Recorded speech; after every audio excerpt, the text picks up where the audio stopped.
merci de nous avoir bénis encore une fois, de nous avoir permis d'être ici ce matin, premier jour de la semaine, pour te rendre un culte en esprit et en vérité, pour commémorer la mort et la résurrection de notre Seigneur et Sauveur Jésus-Christ. Te demandons, Père, d'être avec nous ce matin, de nous accompagner, d'être avec les frères qui sont au service et les frères qui vont apporter le message de ta parole, de toucher le cœur de chacun de nous, surtout de ceux qui n'ont pas encore été affranchis par la vérité, afin qu'ils puissent connaître la vérité, qui se répandent et qui viennent à toi, Père, que tu les sauves. Merci, Père, pour tout. Te demandons de nous bénir et de bénir tous nos frères en Christ partout dans le monde qui te rendent aussi un culte en esprit et en vérité. Et c'est au nom de Jésus-Christ que nous t'en prions. Amen. Amen. Amen.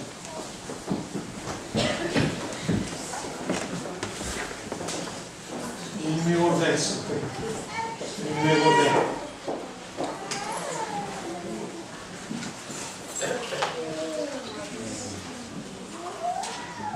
Chantons ensemble le numéro 20.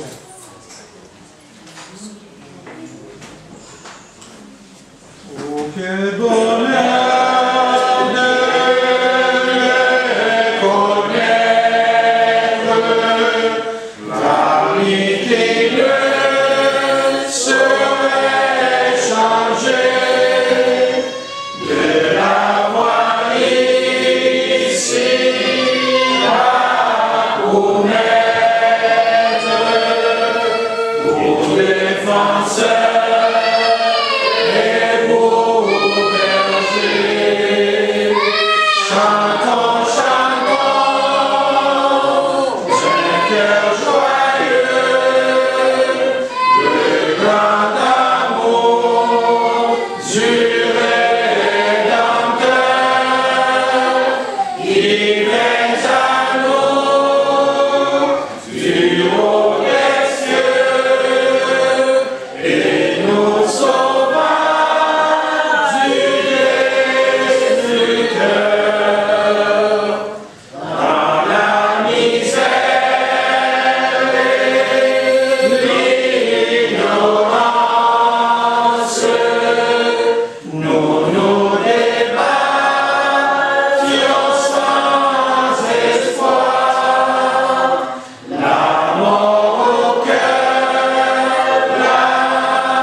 Pour la lecture de la parole de Dieu, je vous demanderai d'ouvrir votre Bible avec moi dans Jean chapitre 17, versets 1 à 10.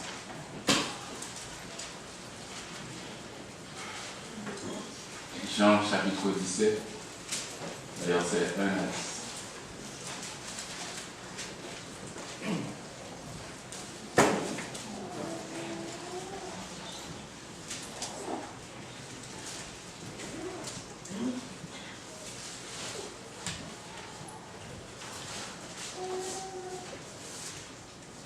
Si vous avez déjà trouvé Jean chapitre 17, verset 1 à 10, je vous demanderai de vous mettre debout pour écouter la parole.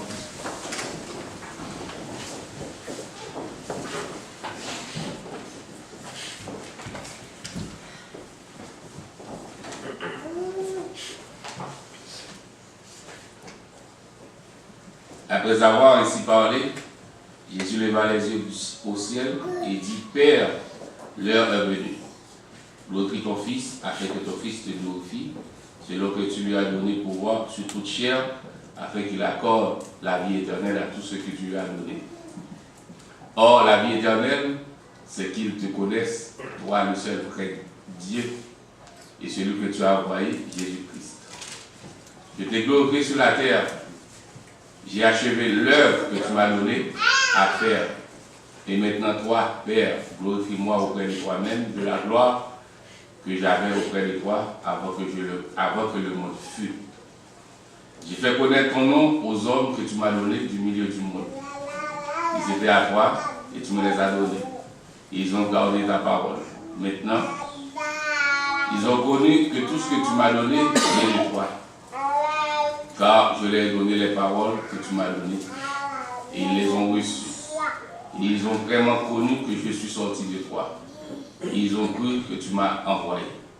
C'est pour eux que je prie.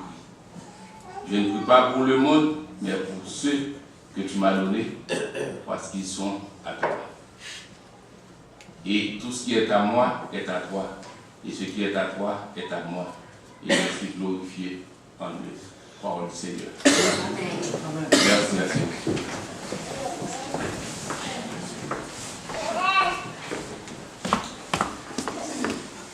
Avant de passer à la parole de Dieu, nous allons chanter ensemble le numéro 18. 18.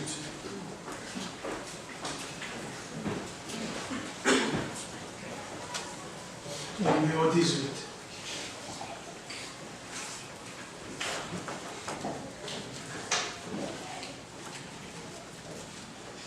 Vers toi monte notre hommage, Fils de Dieu, puissant Sauveur, qui demeure en âge en âge, le juge du péché. Loué soit ton amour, loué soit à jamais ton nom Jésus, ta gloire et tes bienfaits. Loué soit ton amour, loué soit à jamais ton nom, ta gloire et tes bienfaits. De toi vient la délivrance,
Dans le livre des Jean, au chapitre 17, nous avons les points ultimes de la mission de Jésus sur la terre. Et au verset 6, le Seigneur déclare dans la prière à son Père: j'ai fait connaître ton nom aux hommes que tu m'as donnés. Du milieu du monde, ils étaient à toi et tu me les as donnés. Et ils ont gardé ta parole. Maintenant, ils ont connu que tout ce que tu m'as donné vient à toi. Car je les ai donné les paroles que tu m'as données et ils les ont reçues. Et ils ont vraiment connu que je suis sorti de toi. Et ce qui est à toi est à moi, et je suis glorifié en eux. La fin du verset 10. Sur demande, nous allons clôturer l'enseignement que nous avons commencé le mercredi. Aujourd'hui, mais comme c'est dans les sermons, si vous avez des questions, vous pouvez revenir mercredi prochain pour les poser. Les points essentiels ici, dans cette prière du Seigneur, c'est son désir que ceux-là que son Père lui a donné soient véritablement et parfaitement unis. Un.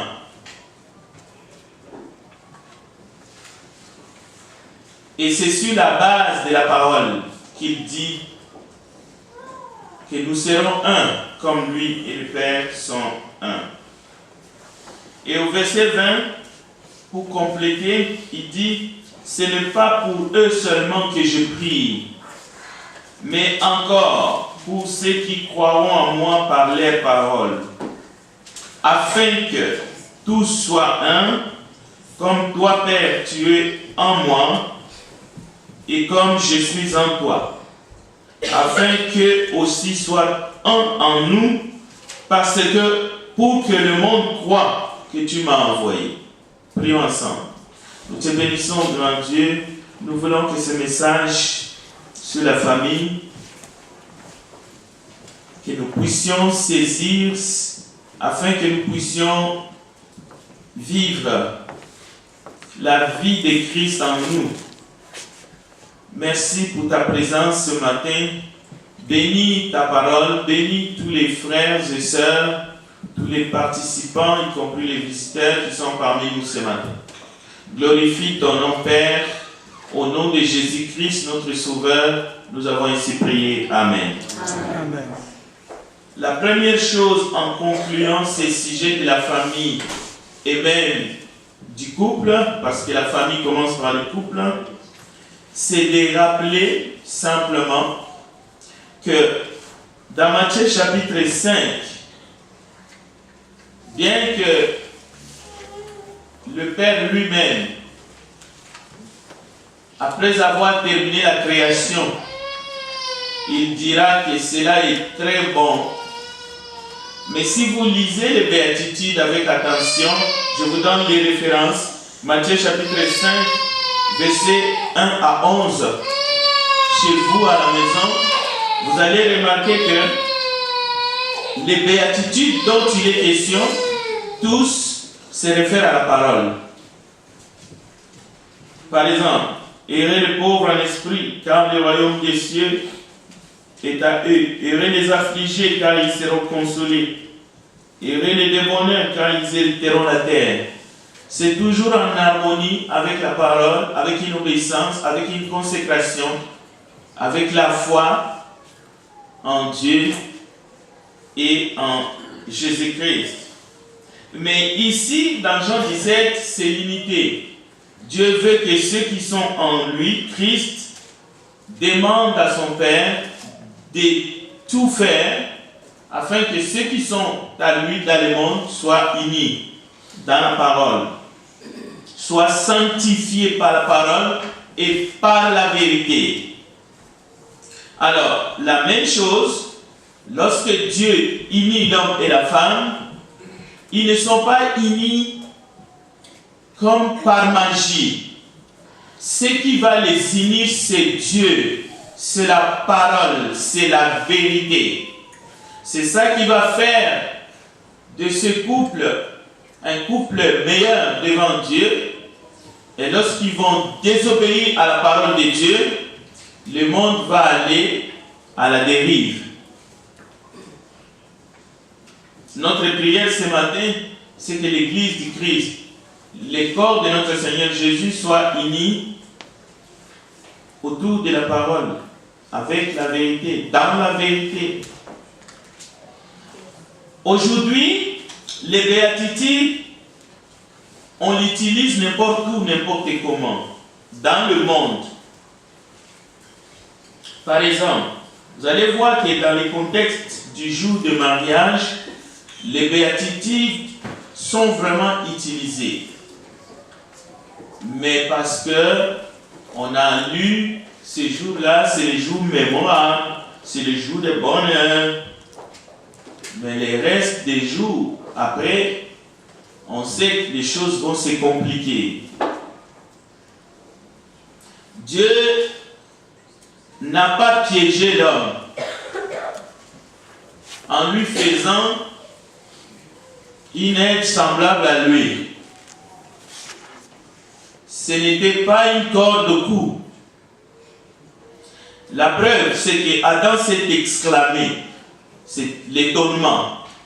C'est vrai qu'il n'a pas dit « Je suis maintenant l'homme le plus heureux du monde », mais quand même il a dit « Voici celle qui est os de mes os ». C'est-à-dire, il a accepté.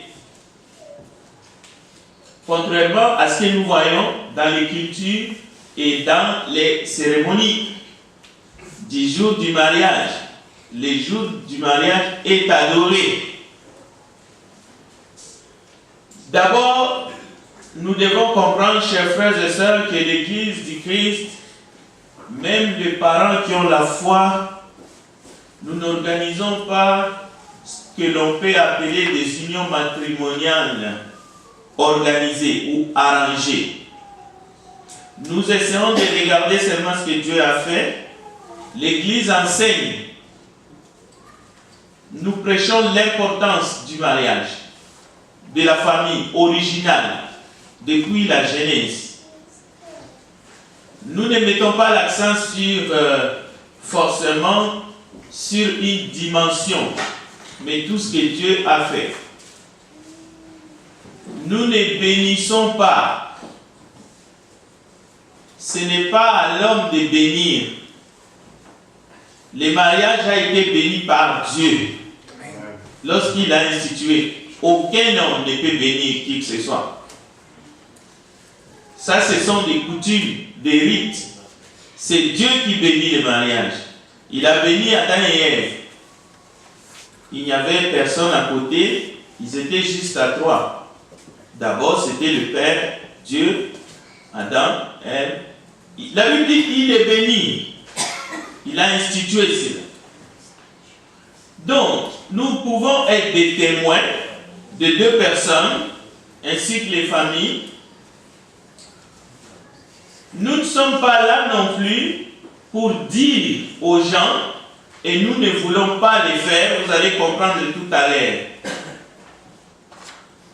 Si vous faites un peu de recherche, et ceux qui étaient avec nous mercredi, vous avez vu ce genre de questions, les questions qui sont posées entre les deux prétendants, en vue de mieux connaître l'autre. Et les deux personnes doivent se poser des questions pendant les fiançailles pour apprendre à se connaître. C'est bien. Échanger dans un climat bon enfant. C'est de votre intérêt de poser les bonnes questions à votre partenaire de mariage, à votre futur époux, votre future épouse, afin de mieux les connaître, de mieux les comprendre, pour mieux les servir, mais aussi pour découvrir des choses que vous ne connaissez pas. Mais quelqu'un dira, ces questions sont discriminatoires. Pourquoi tu veux savoir mon état de santé si je suis une personne atteinte d'une telle ou telle maladie? Pourquoi veux-tu savoir si je suis capable, si je porte la sémence pour pouvoir donner naissance, procréer? Non, ces questions ne sont pas discriminatoires parce que l'ennemi, le mauvais, le méchant, il va utiliser ces questions. Si je savais, vous savez, le monde de si je savais, vous connaissez la suite. C'est pour cela que nous devons faire attention. Un jeune homme s'exclamant, mon mariage c'est vraiment l'enfer. Et je ne crois pas qu'il est le seul. Mais, sans savoir pourquoi il s'est exclamé, les parents, les amis, les psychiatres modernes, les prédicateurs, en tout cas les pseudos, les prêtres qui habitent dans les coins, qui ont assisté les jours de la cérémonie, lorsqu'ils entendent mon mariage c'est vraiment l'enfer, il saute sur la personne. Au fait, il écrase. On sait, n'est-ce pas, tu l'avais choisi. C'était ton élu. N'est-ce pas, c'était pour les meilleurs et les pires. C'est ça la réponse toute faite. Tu n'as pas bien examiné. Cela veut dire que tu as mal choisi, tu n'as qu'à t'en prendre à toi-même. Donc, c'est pour cette raison-là que beaucoup de gens se sont versés dans les enseignements et les conseils sur les choix et dans les web, y compris les sites de rencontres.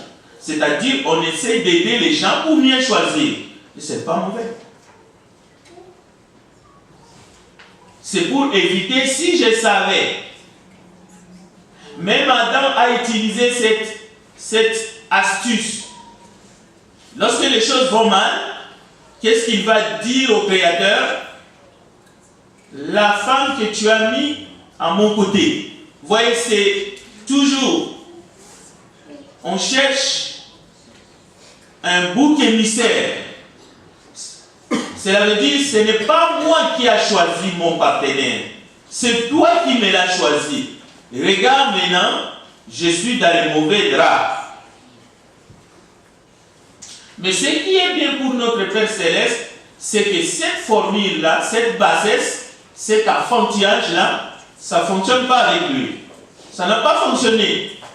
Comment ça n'a pas fonctionné?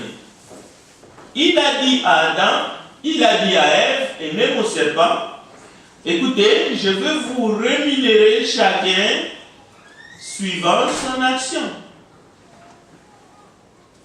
Donc, au lieu de blâmer la femme qui était à son côté, Adam a compris que le Créateur, il va distribuer des jetons, mais à chacun. Lui qui a voulu qu'il soit un, lui qui a créé le mariage, une unité parfaite, mais quand il s'agit de rémunérer, de payer, il paye chacun. Chacun reçoit son compte. C'est pour cela que nous disons que le jour du jugement, ça ne se passera pas en couple. On ne sera pas en deux sous forme d'un pour que Dieu nous juge. Et ce jour-là vient. Chacun récoltera ce qu'il aura semé. Donc, c'est ta faute, tu as mal choisi, ce n'est pas les trucs de l'Église. Ce n'est pas notre démarche. Nous n'avons pas été éduqués comme cela. La parole ne nous enseigne pas cela. La parole de Dieu est une parole de compassion. La parole de Dieu est une parole de consolation. La parole de Dieu, c'est une parole de réconfort. Dieu est capable de restaurer. Il nous donne la solution à tout. C'est-à-dire, même si il n'y a plus aucun espoir, oui, il comprend les problèmes que nous avons dans les couples. Et il veut nous aider. Mais comment? Par sa parole. C'est par la parole de Dieu. C'est par son esprit. C'est pour cela qu'il est dit dans Jacques, le jugement sera sans miséricorde pour qui n'a pas fait miséricorde. Donc, Jean 17, c'est un texte qui nous parle, c'est une prière d'ailleurs du Seigneur qui nous invite à comprendre combien Jésus est venu et il a travaillé et avant de quitter ce monde, il a prié pour l'unité. Et cette unité-là n'est pas seulement limitée dans les corps du Christ. Cette unité-là, c'est une unité qu'on doit retrouver dans les couples, dans les familles. Parce que cette prière-là est vraie. Maintenant, va-t-il les faire derrière notre dos? Va-t-il les faire en nous forçant les uns les autres? Va-t-il les faire contre notre volonté? Non, il n'est pas comme ça. Parce que si vous lisez Psaume 104, vous allez voir, le jour du jugement vient. Mais ça sera un jugement individuel. Ce que tu as fait avec ton partenaire, ce que tu as fait dans les couples, ce que tu as fait dans ce monde, ce que tu as fait dans l'église, tu seras jugé. Chacun sera jugé par rapport à ses actions. Mais aujourd'hui, pendant que nous sommes dans ce monde, Dieu qui a institué la famille, qui a institué les couples, il veut que nous puissions en profiter pour vivre en paix. Parce que le mariage, c'est un don de Dieu. Dieu est conscient qu'une fois que vous vous mariez, ou que vous vous apprêtez à vous marier, c'est une responsabilité. C'est une responsabilité. Jésus lui-même a démontré cela. Regarde, dans Luc 14, verset 20, lorsque Jésus enseigne, mais en prenant l'exemple d'un homme qui a organisé un grand festin, voici l'excuse. Parmi d'autres, un autre dit, je viens de me marier, c'est pourquoi je ne peux y aller. Donc c'est une responsabilité. Mais Jésus va ajouter quelque chose à la fin. C'est lui qui enseigne. Il prend toutes ces excuses-là, il les aligne.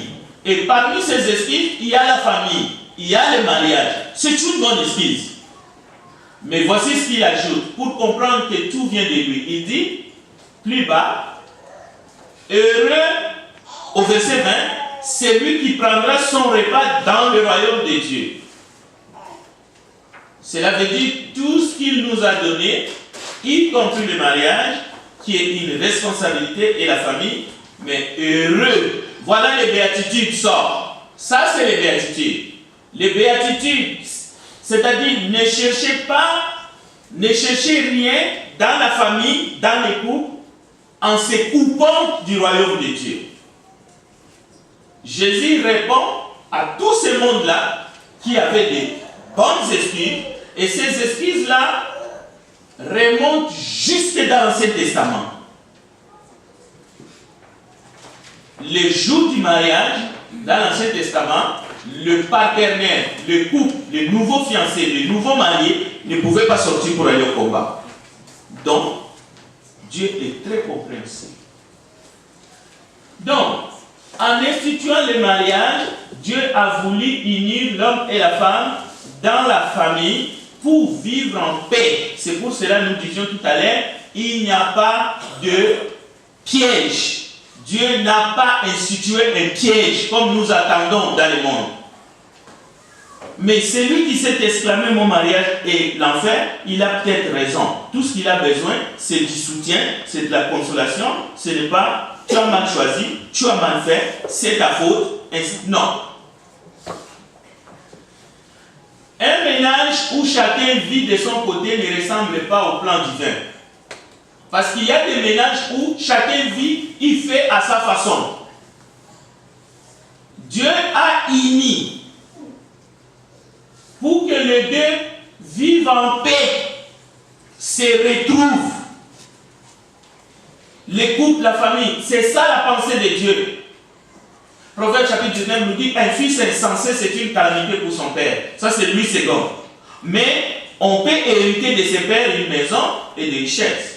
Mais une femme intelligente est un don de l'Éternel. Dans la Bible de Martin, la maison et les richesses sont l'héritage de père. Mais la femme prudente est de par l'Éternel.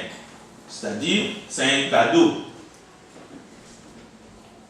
Dans la version d'Arby, maison et richesse sont l'héritage des pères. Mais une femme sage vient de l'Éternel. Maintenant, faire les choix, ce n'est pas mauvais. Essayer de savoir la personne avec qui tu veux te mettre ensemble, c'est pas mal. Mais une femme sage vient de l'Éternel. Il faut le faire. Donc, si je le savais, si on demandait au milieu des couples aujourd'hui, est-ce que dans une autre vie, si on recommence, vas-tu choisir la même personne? Il y en a qui vont dire oui par prestige, mais il y en a au fond de leur cœur, ils vont vraiment dire oui. Mais il y a d'autres qui vont dire non, je ne prendrai pas la même personne. Mais le problème, c'est ce matin, ce que Dieu veut nous asseoir, ce qu'il veut nous faire voir, c'est que dans le monde, il y a une conception Et cette conception de séparation et divorce, ça ne fait pas partie du plan de Dieu. Dieu a toujours voulu préserver les couples dans le mariage. Il les a mis ensemble pour vivre dans l'unité et la paix. Et la paix. Surtout la paix. C'est pour ça que Dieu les a unis. Mais le problème, c'est que c'est un cadeau. C'est un cadeau. C'est une grâce excellente qui vient du Père des Lumières. Chez lui, il n'y a ni changement ni ombre de variation. Mais maintenant, vous allez me dire, c'est parce que nous vivons, c'est parce que nous voyons, c'est parce que nous avons connu depuis que nous sommes enfants. Mais on peut retrouver tout cela par la parole, dans la parole. Mais notre volonté doit être engagée. Vous avez peut-être beaucoup de questions. Oui, mais il faut faire les choses par étapes. Et il y a des étapes qui sont essentielles. Ces étapes-là, nous l'avons vu rapidement le mercredi, mais je le répète parce que nous sommes en train de conclure. Les étapes essentielles qui constituent la base du mariage n'ont pas changé depuis la nuit du temps. Il faut quitter père et mère, dans le sens de créer une nouvelle cellule. Pas dans le sens d'abandonner, comme le monde essaie de nous faire croire. Il faut s'attacher. S'attacher, ça veut dire rester unis, rester joints, vivre ensemble, en paix. Si vous n'êtes pas attachés, si chacun fait ses affaires, si chacun vit dans un endroit lointain, il faut être une même chair. Il ne faut pas paraître. Les conséquences de quitter, s'attacher, mais aussi dans notre esprit, dans notre mentalité, avec la parole et dans la parole, fera que nous allons véritablement accomplir la pensée de Dieu, être même chair. C'est pour cela les conséquences d'aimer sa femme. Et l'amour ne fait pas du mal au prochain. Et de respecter son mari, le manque du respect, c'est l'impolitesse. Il n'y a pas un autre mot. Ce n'est pas des mots que vous et moi nous créons, c'est des mots qui existent. Et il faut qu'on l'utilise dans le bon contexte. Voici les étapes essentielles que chacun doit respecter. Ou pas.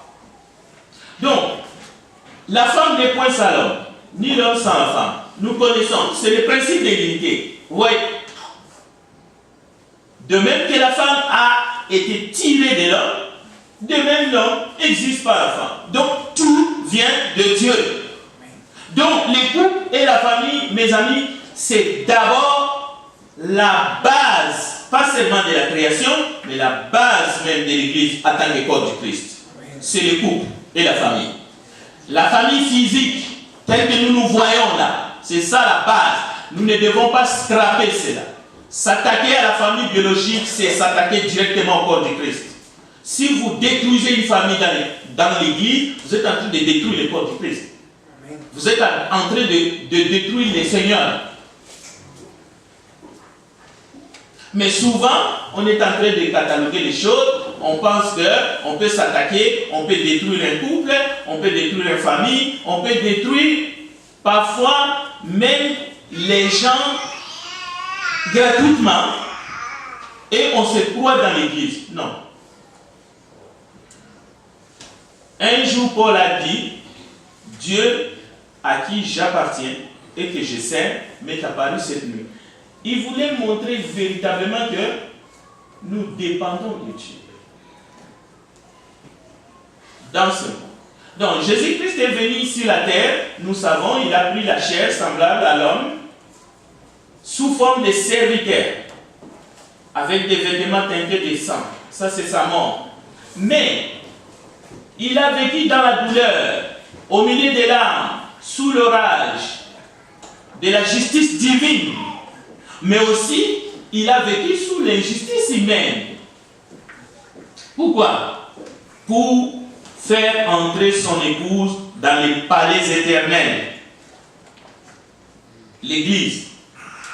Et Éphésiens 5 nous dit, Marie, aimez vos femmes comme Christ a aimé l'Église et s'est livré lui-même pour elle. Donc le mariage est une union de vie. Or, dans la vie, on ne peut pas dissocier la vie ici sur terre depuis que Adam est tombé. On ne peut pas dissocier dans la vie la souffrance. Dans la vie, il y a les joies, les souffrances et tout cela en Dieu.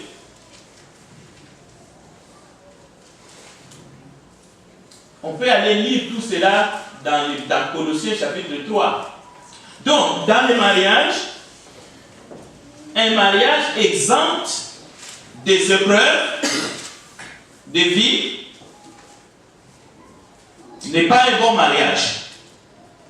Si vous voulez vous marier avec dans la tête que vous allez vivre dans le palais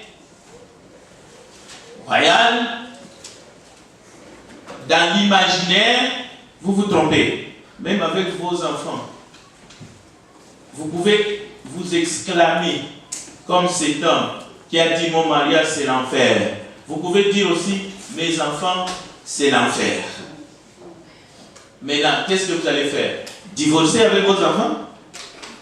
Parce que la plupart de ceux qui disent mon mariage c'est l'enfer, ils évoquent les divorces avec un faux juge au tribunal qui est là-bas, la chaise de l'homme est là-bas, la chaise de la femme est là-bas, et puis voilà, il sépare ce que Dieu a joint. Je vous pose la question. Si c'est vos enfants c'est l'enfer, vous allez divorcer avec eux? Bien. Dieu a donc créé l'homme et la femme l'un pour l'autre. Quant à l'esprit, c'est aussi mentalement. Quant à l'âme, psychiquement. Quant au corps, corporel. Souvent, on regarde seulement les côtés corps. Or, ces trois domaines, spirituel, psychique et corporel, ce sont, et même plus que cela, l'homme et la femme doivent former une unité dans tout cela. Le corps, l'union des corps ne doit pas passer en avant. On ne doit pas commencer par là. Il faut d'abord commencer, comme on a vu, la période de fiançailles, c'est la période de se connaître. Pas se connaître dans le corps. Il faut essayer de changer nos pensées, nos esprits, nos âmes, pour voir si vraiment nous sommes faits l'un pour l'autre. Donc ce n'est pas mauvais. N'engagez pas un détective privé pour essayer d'aller sortir des renseignements sur l'homme avec qui tu veux te marier ou la femme avec qui tu veux te marier. Parce que s'il apprend et s'il est un homme normal, il peut briser la relation. Et d'ailleurs, c'est une mauvaise attitude. Ça montre vraiment que tu es une personne méchante quand tu agis comme ça. Il faut procéder par des questions. Bien. Dieu ne veut pas seulement l'union des corps dans les mariages. Non. Si c'est seulement l'union des corps pour faire des enfants, Dieu n'en veut pas. Dieu veut l'unité selon l'esprit, l'âme et le corps. Et d'ailleurs, la parole de Dieu nous dit, vous savez que les questions spirituelles sont très sensibles dans le couple. Ça peut faire tout basculer. C'est pour cela qu'il faut comprendre ces choses. Mais il y a aussi des gens qui sont seuls, même encore ce matin. Oui, si vous êtes seul, ne vous sentez pas ne vous sentez pas mal au fait. C'est possible que vous n'avez pas encore vu la femme que Dieu vous a choisie. Écoutez, si Jésus dit que le Père nous a donné, Jésus ne dit pas qu'il a conquis nos cœurs. Il dit, tu me les as donnés. Il dit à son Père dans la prière. Jésus ne dit pas « j'ai séduit les cœurs de ceux-là qui sont avec moi dans l'église ». Il ne dit pas ça. Jésus dit « ils étaient à toi. Maintenant, Père, tu me les as donnés. » Et il dit « comme nous sommes un, nous, moi et toi, je veux qu'eux aussi soient un. » C'est la bonne attitude que nous devons avoir. Donc, le mari que tu cherches va te compléter. La femme que tu cherches te complétera aussi. Mais n'oubliez pas, les liens maintenant qui va vous unir avec la personne que Dieu te donne ou va te donner, c'est ça que nous appelons l'amour. Mais ce n'est pas l'amour du corps. Non. C'est plus que cela. L'amour du corps est un crime. C'est pour cela, l'amour ne cherche pas son propre intérêt. Parce qu'il y a des mariages qui sont bâtis sur le matérialisme. C'est pour cela, plus de 90% des divorces se basent sur des problèmes financiers. Et il y a même des familles qui vont rejeter un prétendant parce que il n'a rien. C'est ça le monde. Mais ce n'est pas ça l'Église. Ce n'est pas ça la parole de Dieu. Le mariage demeure une promesse de fidélité et qui dure la vie durant. C'est pour la vie qu'on s'unit. Mais attention, nous ne disons pas cela seulement par plaisir, parce que nous voulons rendre les choses difficiles. Non. C'est parce que l'Éternel a dit un jour, j'ai hais la répudiation.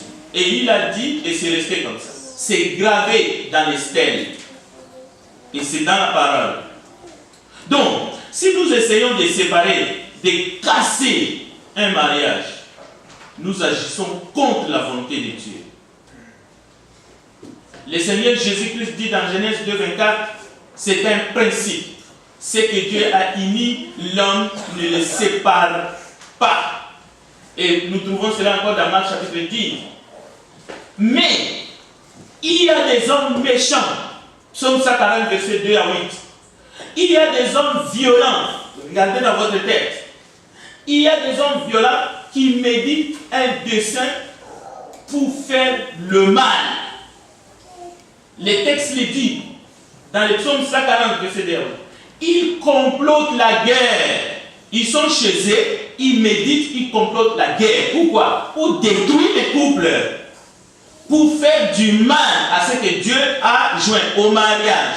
C'est pour cela que vous voyez aujourd'hui dans le monde, partout, ce méchant, comme le diable dans les jardins, son but ultime, c'était de venir détruire les premiers couples et ensuite prendre l'autorité et tout ce que Dieu avait mis à leur disposition. L'unité, il allait casser. Et c'est ce qu'il a fait. C'est pour cela nous parlons de la repentance, nous parlons de la réconciliation avec Dieu, mais nous parlons de la réconciliation dans les couples. Parce qu'il se peut que l'ennemi a déjà avancé dans son entreprise pour vous séparer, pour vous détruire. Et une fois qu'il réussit, il détruit l'église. Les gens qui ont été unis une fois et qui se sont séparés, allez vers eux, ils peuvent vous dire combien ils ont souffert, même gratuitement, juste à cause de ces faits-là. Parce qu'il y a des gens sans compassion, partout, qui vont utiliser ça pour le mal. La Bible dit, le Seigneur sait délivrer les hommes pieux de l'épreuve et réserver les injustes pour être punis au jour du jugement. Dieu voit tout, Dieu sait tout. La guerre dans la famille, la guerre dans les couples, à cause du venin du serpent, les venins du serpent dans les jardins d'Éden, ces venins-là continuent. Il y en a qui se promènent avec ces venins pour détruire les couples. Dans le monde, les assistants sociaux et les assistantes sociaux Ils ont dit venez pour détruire les couples et Dieu va les juger au dernier jour. Parce qu'il y a des enfants qui souffrent, il y a des personnes qui en sortent brisées, cassées totalement et ils vont répondre devant Dieu de leurs actions. Dieu les réserve pour la colère à venir, à moins qu'ils se convertissent. C'est pour cela, ne touchez pas au couple. Ne touchez pas à la famille. Le mariage, c'est une image de Christ. Nous disions que la relation sur la terre entre l'homme et la femme dans le mariage, c'est une image spirituelle entre Christ et son Église. Écoutez, si Christ a souffert pour son Église, la Bible dit à l'homme, au mari, d'être prêt aussi à souffrir pour sa femme, à en tirer. Si le corps de Christ avait une grande valeur pour Jésus, l'époux qui a quitté le ciel pour venir sauver l'Église, la vie de la femme a aussi une grande valeur aux yeux de son mari. Mais c'est spirituel, c'est la vie éternelle que Jésus donne. C'est de cela. Cela veut dire que la mission du mari, c'est de veiller sur la vie spirituelle de son épouse. D'abord. Et vice-versa. Et vice-versa. Les diables et le monde nous persécuteront l'Église, les jeunes. Vous devez savoir une chose, que Dieu, lorsqu'il a pris et sorti Ève de la côte d'Adam, oui, c'était une forme d'opération, mais Adam s'est endormi. Et lorsqu'il s'est réveillé, il était tout content. Et il a accepté ce que Dieu a fait. Il a dit, voici l'os des maisons, la chair. Adam s'est réjoui de ce que Ève lui a été donné. Jésus s'est réjoui dans Jean chapitre 17. Il dit, Père, ils étaient à toi, tu me les as donnés. Mais se réjouir ne signifie pas oublier la mission première qui est pour l'homme et la femme de rester unis auprès de Dieu, comme c'était dans les jardins d'Éden. Parce que les jours qu'ils ont pris la décision de désobéir à la parole de Dieu, qu'est-ce qui s'est passé? Ils ont fui Dieu. Ils ont commencé à fuir Dieu. Et Dieu, il n'a pas épargné ses forces. Il est allé à la recherche. Adam, où es-tu, Adam? Donc, lorsqu'un couple s'éloigne de Dieu, lorsqu'un couple fuit Dieu, sachez qu'il ne restera que le larmes et le pleur. Il n'y a pas de bonheur dans le couple en soi. Heureux le marié, il n'y a rien dans le mariage. Heureux ceux qui ont le cœur doux. Heureux les affligés. Si vous êtes affligés, mais vous êtes ensemble, vous en direz ensemble. Il ne s'agit pas de la mort physique là, parce que si vous mourrez physiquement, on ne va pas vous mettre dans la même pièce. À moins que ça soit un tranché ou un grand trou où on jette les gens. Ça, c'est la guerre.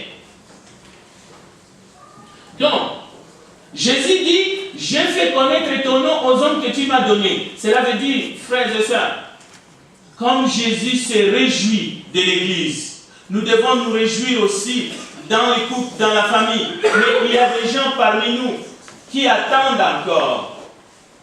Oui, oh, celui qui n'est pas marié, il est juste à moitié, il n'est pas complet, ainsi de suite. Il est minimisé, Non, mes frères, tous ne sont pas appelés à se marier. C'est écrit dans la Bible. C'est écrit dans la Bible. C'est un don.